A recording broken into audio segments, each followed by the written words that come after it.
Hello again there, YouTube. I guess you can kind of call this episode 2 or whatnot.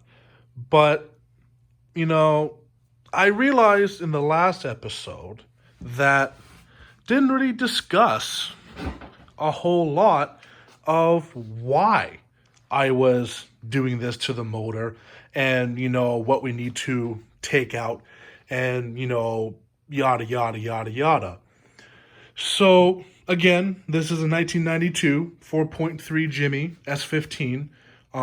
It's been in the family for, geez, it's probably 23, almost 24 years.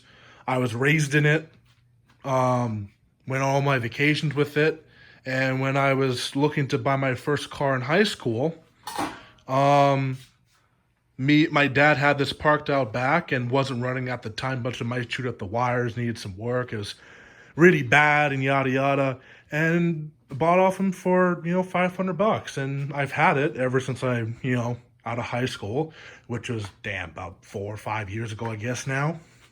And I love the truck. It's unlike any other. It's family, and it's quite unique. It's almost they got a not necessarily alive, but definitely a personality on her. And I love the thing. I really want to take care of it and keep it running. I want my kids to grow up in it too. It's very special to me.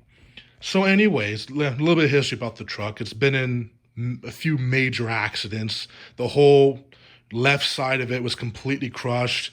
It got into an accident long, long time ago. Flipped over into a ditch, and it was almost destroyed. My dad rebuilt the truck. He straightened out the body, straightened out the frame, got everything working again, did everything himself. He's not necessarily a master mechanic, but he's definitely a jack of all trades type of guy. So, yeah. So, it's been through quite a bit. It's got quite a few miles on it.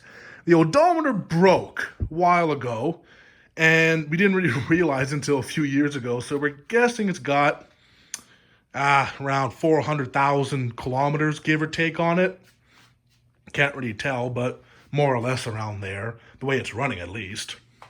But it still gets decent gas mileage. It still gets between 10 and 12 mpg, which is not a lot for new cars, but for old cars, that's actually not that bad. And she gets decent amount of power and performance and yada yada. But anyways, enough about the history, enough about that. The reason why we're doing this is because we've been messing with the thing for a long time now. We've been trying to figure this out and figure that out and yada yada. We tried adjusting the timing, and we tried adjusting this and putting this in there, putting that in there. And every single time we did it, it worked for like maybe a week or two. And then it just reset or it made it worse.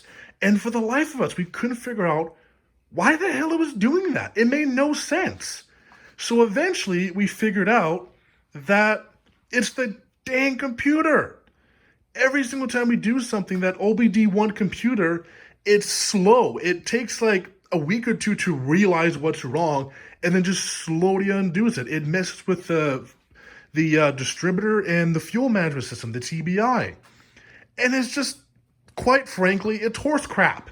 It's really annoying. Every single time we try doing something, high performancing it, it doesn't work. So we got sick and tired of it and realized, you know what? Enough with the computer. Let's just disconnect it completely. So we figured out to do that, we would have to completely get a brand new distributor there. And I do have one. It's an old school HEI distributor. Not the best system, but it's independent from the computer. And then we'd have to remove the TBI, obviously. The TBI is a stupid system. I don't know if you can really see in there, but the injectors, they spray. Yeah, they spray in these fat, flat little things in there with two holes on the side. A lot of good that does. The whole point of having the injectors is to get complete fuel atomization. So it goes in the engine, it explodes, not burns. With that, it just drips into there. It's stupid, it's moronic. I have no idea what stuff GM engineers were smoking when they thought of it. It's just dumb. So it needs to go. Unfortunately, to do that, there is a lot of things that need to go.